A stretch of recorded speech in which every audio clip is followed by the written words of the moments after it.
Join us today as we discuss the new gun control law and how it has gone into effect on selected campuses around the state. And are those new hoverboards you crazed about over Christmas something you now regret buying? Plus, the Nelson Rushi Business Building at SFA might have new things in store for our SFA community. All this and more on Nac Edition.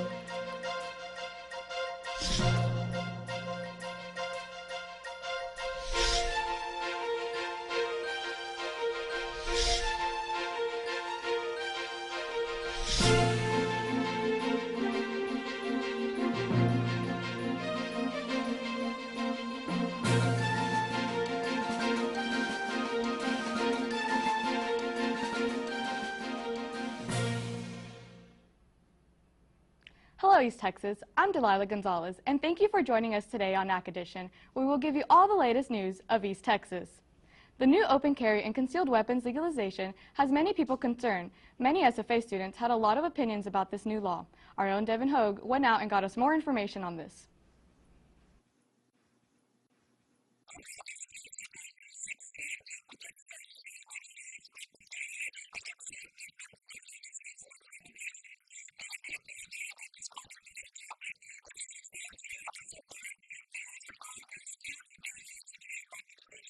Open carry laws are ridiculous because there's no need to open carry. When you conceal carry, it's enough.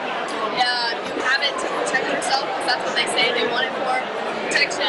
So I think that open carry is just trying to be like, well, I'm better than you, and if anything happens, like I'm going to be able to fit you. But it'll be just as easy if you are concealed carrying and you don't have to scare people who are really uncomfortable with guns.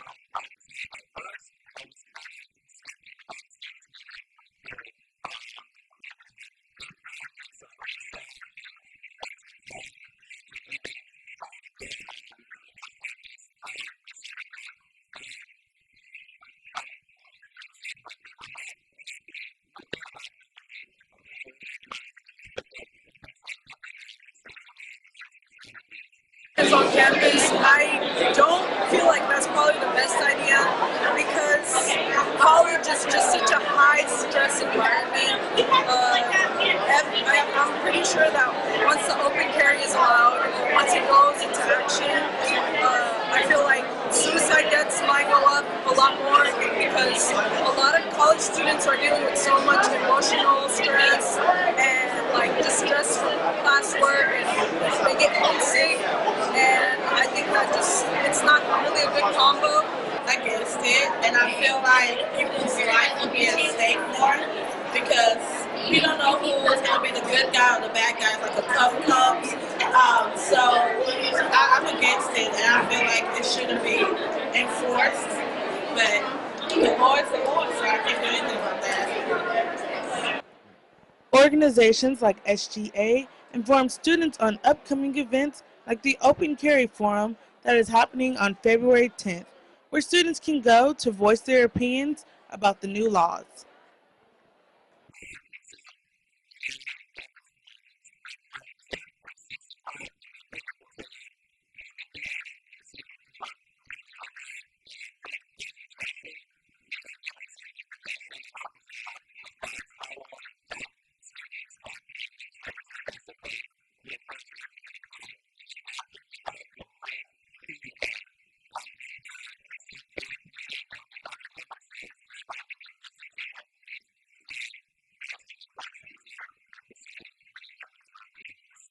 This is Devin Hogue reporting for Nac Edition.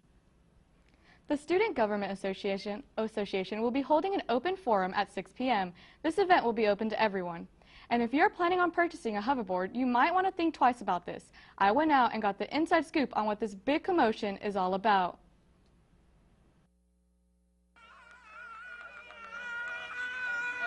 Hoverboards, mini segways, sideways skateboard, whatever you would like to call it, have literally been a hot gift this holiday season. But what exactly is a hoverboard? It is a self-balancing two-wheel board with two pressure-sensitive foot pads that allow you to control your speed and steer with your feet. They can range from 200 to thousands. If you're considering investing in one, the general rule is to buy nothing lower than $300. But is it worth your buck? Or even your life? Celebrities like Justin Bieber and Kendall Jenner have made this gadget a popular one, with all the videos that have been posting throughout social media. But during the month of January, there has been at least 40 reports of hoverboard fires within 19 states. And some people are even saying that if you're willing to buy this deadly gadget, you might as well buy a fire extinguisher with it. Deerbrook Mall in Houston, Texas, had one of their display boards catch fire while still in the box, causing everyone to evacuate immediately from the mall. The reason for these fires are due to the hoverboards being powered by lithium-ion batteries, which is highly flammable, and if anything punctures the thin sheet of plastic that separates the negative and positive side of the batteries, the liquid electrolyte can quickly heat up and cause the batteries to explode. Amazon and Overstock have even started to suspend sales of some hoverboards due to high risks. American, Alaska, Delta, Hawaiian, JetBlue, Southwest, and United have even banned hoverboards on flights. The U.S. Postal Service has stopped shipping hoverboards by air. Plus, more than 30 campuses, including SFASU, have banned hoverboards from even being used on campus, at least until the safety standards have been approved by the Consumer Product Safety Commission and certified by an OSHA nationally recognized testing lab. Although fires have not been the only concern for these Hot Wheels. Many injuries from falls and bumps have led people to a straight ride to the emergency room. Experts have encouraged anyone riding these to wear pads and helmets of all time of the ride. So before going out and buying this board, take all these things into consideration, because you can be a fire or fall away from being our next story. With Nac Edition, this has been Delilah reporting. If you do buy a hoverboard, make sure it has a UL label before purchasing. This means the toy has been reviewed by the Global Safety Agency. Construction on Star Street is slowly progressing. They are planning on expanding the road to a 4-lane street. Due to construction not being finished until the end of the year, there are alternate detours along Regay and Bailey Street. Also, a new STEM Research and Learning Center is on its way for SFA. The SFA Board of Regents approved a $46.4 million investment for the new Science, Technology, Engineering, and Mathematics building. University Woods, Todd, and Gibbs will be teared down to make room for the STEM building. The STEM building will also include a planetarium that will be able to sit 120 to 130 people. It will be able to run digitally and will have a tilted dome. State-of-the-art laboratories, teaching spaces that will support community outreach and high-impact programs for SFA students. It will be constructed between Regay and Clark Boulevard. Demolition construction is to begin summer of 2016 when the buildings are not occupied. The renovations are finally finished in the Nelson Rushi College of Business, and students are enjoying the new look. Cami Hens went to the ribbon cutting ceremony to find more. 2, 3, shut. Ready? Yes, sir. Yes, On January 25th, the Nelson Rushi College of Business celebrated the newly renovated facility with a ribbon-cutting ceremony on the first floor of the R.E. McGee building at SFA. This has been a dream of many people for many years. Because of the generosity of some of our alums and friends of our universities, we were able to move forward with this project. The ceremony recognized the new Mattress Firm Commons, Marletta Chadwick Student Financial Advisors, and the Mark T. Layton Lobby. The ceremony allowed the college to recognize and formally thank the individuals who helped make the renovations go from a dream to a reality.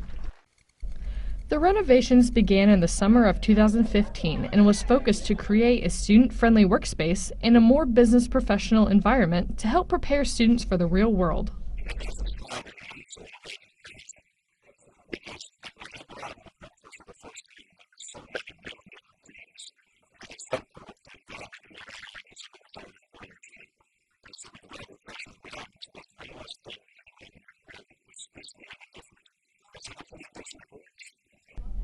The first floor of the business building was replaced with new wall coverings, lighting, ceilings, and flooring.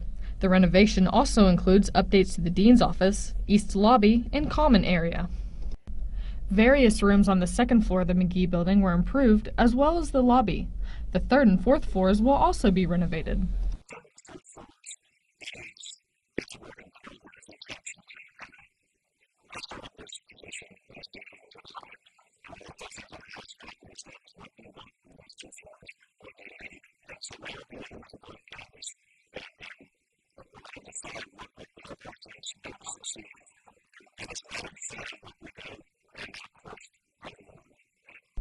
The Nelson Ruggie College of Business hopes to see students excel in their field of study and believes that with these new renovations, that goal can be achieved. This is Cammie Hens reporting. Stars and planets have fascinated people for centuries, but have always seemed out of reach. Here's Colton Webb with more on SFA is closing that gap.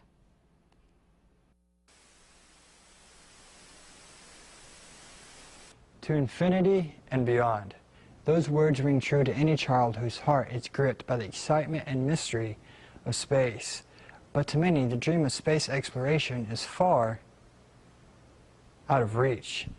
But the College of Sciences and Mathematics at Stephen F. Austin State University is bringing that dream just a little bit closer. Just off of Wilson Drive, on the first floor of the university's math building, lies the campus planetarium. The Space Theater has been in operation since 1983 and offers educational and entertaining shows for a variety of all ages. Having a seating capacity of 50, the planetarium features an array of complex equipment, including a 30-foot dome, 30 slide projectors, laser disc and DVD players, a Spitz 512 star projector, and an all-sky projection system and a red, blue, green special effects lighting system. The original purpose for the Stephen F. Austin Planetarium is to support the astronomy courses offered there, but the planetarium also has a heavy focus on outreach. They have between 4,000 and 6,000 visitors from regional, public, and private schools, as well as public shows on Friday evenings.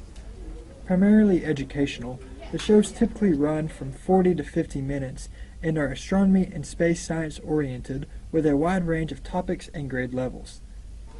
Any money that is collected is directly subsidized by department funds and is used for advertising, paying staff, and maintaining equipment. Planetarium-like structures have been around for thousands of ages, some dating back even farther than the Roman Pantheon. The first modern planetarium opened in 1923 and was developed by German engineer Walther Borsfeld under the name The Wonder of Jena, and featured a 16-meter dome. For more information on the Stephen F. Austin Planetarium and to find out showtimes, visit their website at physics.sfasu.edu/planetarium. This has been Colton Webb with Nac Edition. And coming up next, there are thousands of New Year resolutions that people wish and strive for, like getting a new job or being more open-minded, but getting in shape is at the top of the list every time. Every year, people everywhere have the resolution of losing weight and getting fit, but most people fall short of their plan in less than 2 months. Esmeralda went out to get more on the story.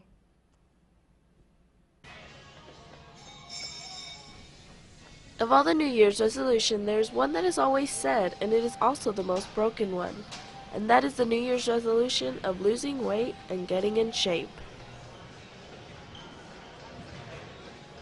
Gyms every year have an increase of gym goers around this time, but by mid-February, everyone has already given up. And by July, there will probably only be 40% of those people still sticking to their resolution. Many people think that losing weight and eating healthy are two separate resolutions, when in reality, you need both to succeed to be able to get in shape, and that is where people fall short.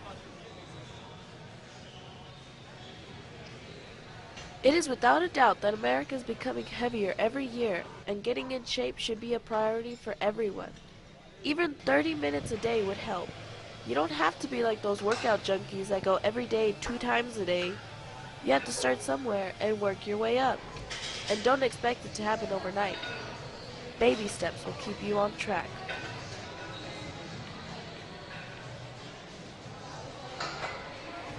Well, a lot of students get into the habit of falling into the New Year resolution hype train.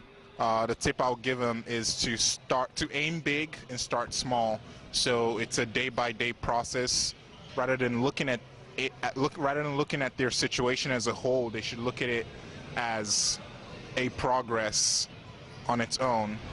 The reason many students lose track is due to the fact that they think that they can achieve their goal in a short amount of time. They think they can achieve their New Year resolution in a week, in 2 weeks, rather than realizing that they have to start in a gradual manner and go step by step. This has been Esmeralda reporting. That's your latest news updates for today. Stay tuned as we come back. Iris Rios will be bringing you your weather forecast. We'll be right back on Nac Edition.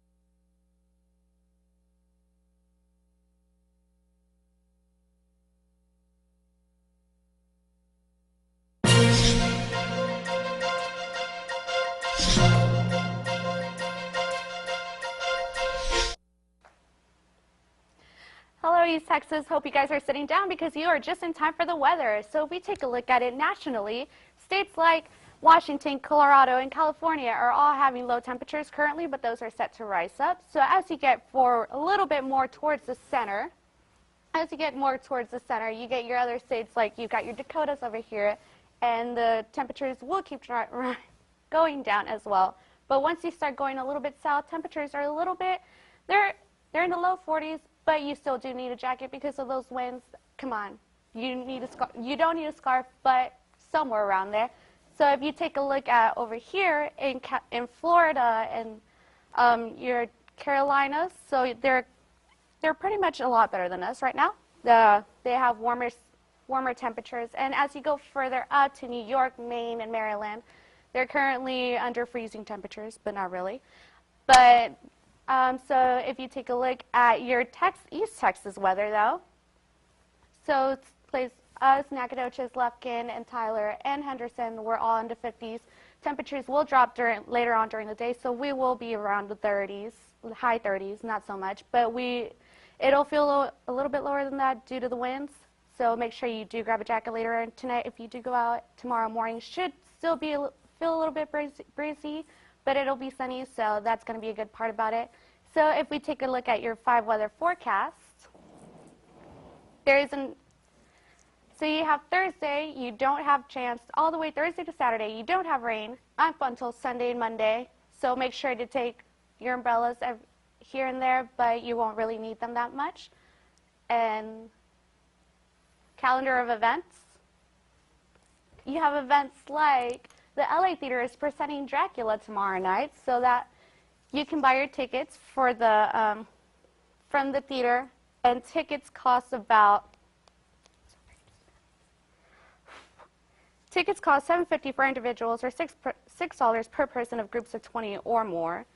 For Friday, you have The Lightning Thief, which also kind of bases off a little bit of the Percy Jackson series, and those tickets can be bought online as well. Tickets are also $7 per individuals and $6 per person, per group, actually. And they have 2 showings at 9:30 a.m. and 12:30 p.m. in the Turner Auditorium. Saturday, you have the Farmers Market, and later Saturday night, you have Charlie Robinson at Bonita Creek Ball. Sunday, SFA School of Music faculty will perform the Kaleidoscope at the Cole Arts Center Hall at 2:30 p.m. Monday, SFA Lumberjack Basketball takes Northwestern at the Johnson Coliseum at 7 p.m. And when we come back from the break, Cami Hens will be giving us what we need to know more about the latest sports and all here on Nac Edition.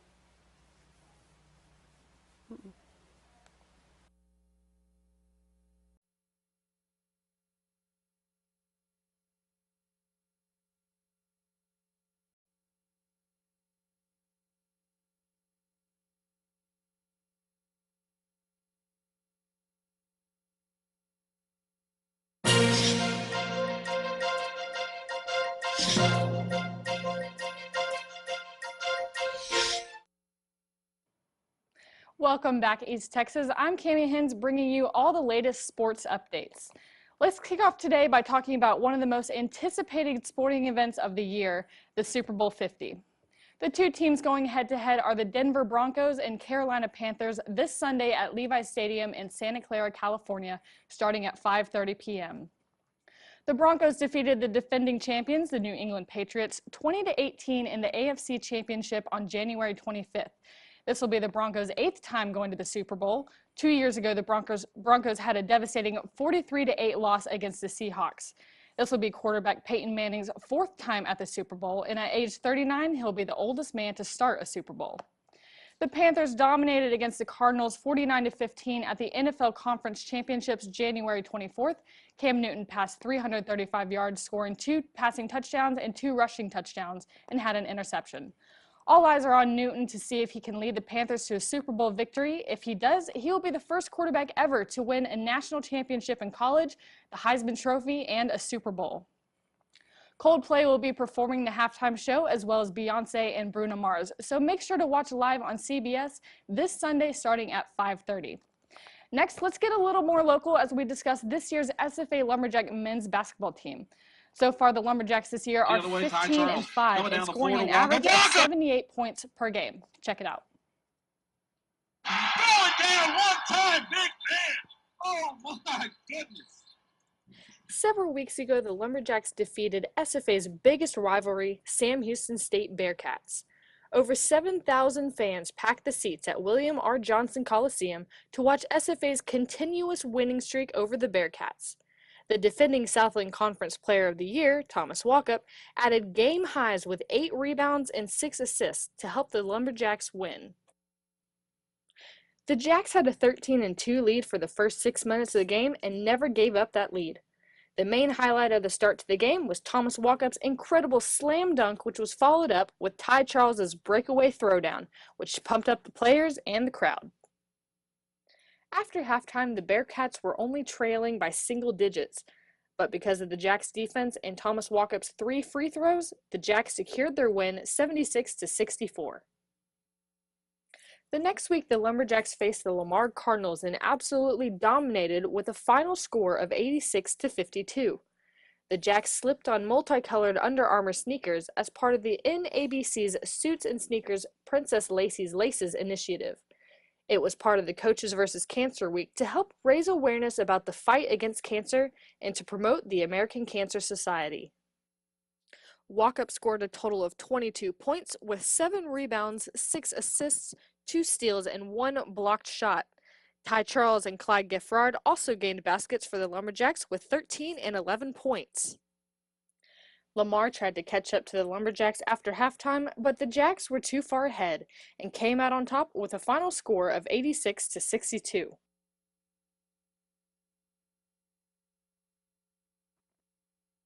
Lumberjack coach Brad Underwood advanced to the second round of the Infinity Coaches Charity Challenge and currently is in 3rd place. Fans can still go vote by going to voteforbrad.com.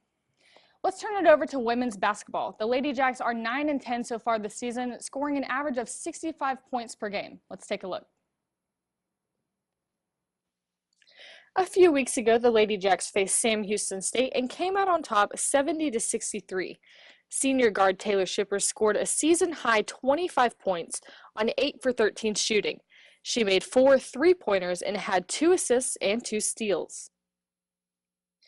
Adrienne Lewis, Kennedy Harris, Chanel Hayes, and Taylor Ross were also among the Lady Jacks who scored over 10 points in one game. The Lady Jacks led 38-24 by halftime and continued to advance, and the defense kept Sam Houston from leading during any point in the game. The Lady Jacks celebrated a 70-63 victory. Next, the Lady Jacks faced Texas A&M Corpus Christi and won 71-66, extending their winning streak against the Islanders to 17 since the 2005 season. For the 7th time this season, 4 Lady Jacks placed double figures in points. Brittany Branch finished the game with 17 points and 5 assists, while Chanel Hayes finished with 12 points and 6 rebounds.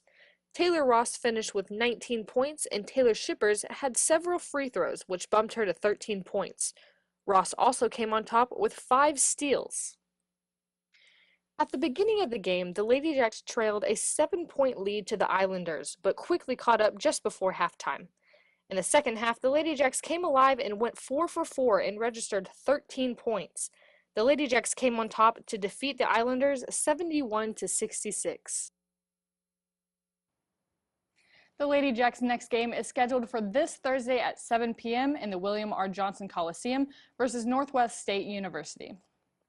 SFA graduate Rachel Owens, who is a starting midfielder for the SFA women's soccer team, has officially signed a professional contract to continue her soccer career in Iceland. She will play the Pepsi Premier League for the A Cranes FC team beginning in March. Owens will be the fourth player at SFA history to sign to a professional soccer team. During her collegiate career, Owens helped the Lady Jacks win 4 Southland Conference championships and appear in NCAA tournament. She was also named All-Southland Conference at the end of last season. Owens will be keeping a blog to share her experiences overseas, and fans can keep up by visiting sfajacks.com beginning in April. The Nacogdoches ISD Dragon swim team won another district title January 23rd in Lufkin. The Dragon men won the 14th straight district title, and the Lady Dragons won 12 straight district title. Haley Goggins was named the district newcomer of the year, and Coach Carrie Scoggins was named District 16 15A Boys Team Coach of the Year. 26 members from the Nacogdoches ISD Dragon Stadium team qualified for the region meeting in Dallas February 5th and 6th. Good luck to all those competing. Well, that's it for sports everyone. I am Cami Hins. Back to you, Delilah. Thank you, Cami, for our sports update. I certainly can't wait for Super Bowl 50. And last but not least, it's time to pack up those sweaters and bring out those flip-flops. If you haven't heard yet, Phil the Groundhog did not see his shadow yesterday, which means spring is on the rise. Here you see a clip of yesterday's celebration.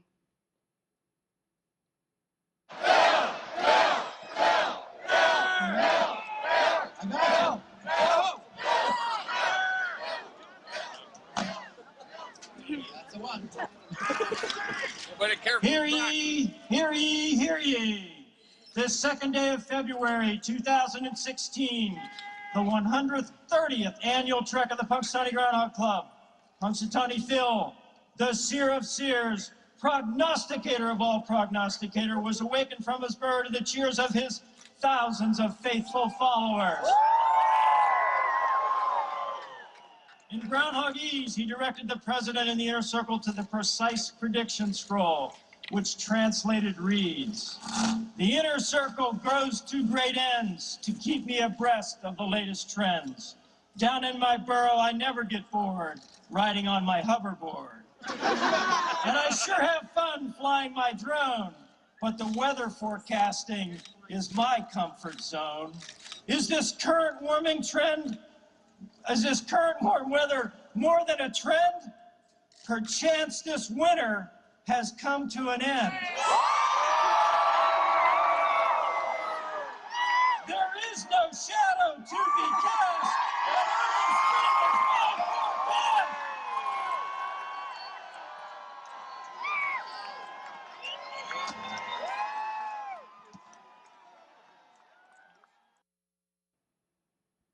Well, that is all the time we have for today. Thank you for joining us, and make sure to tune in next time for more of your East Texas news. I'm Delilah Gonzalez, reporting for Nac Edition. Have a wonderful day.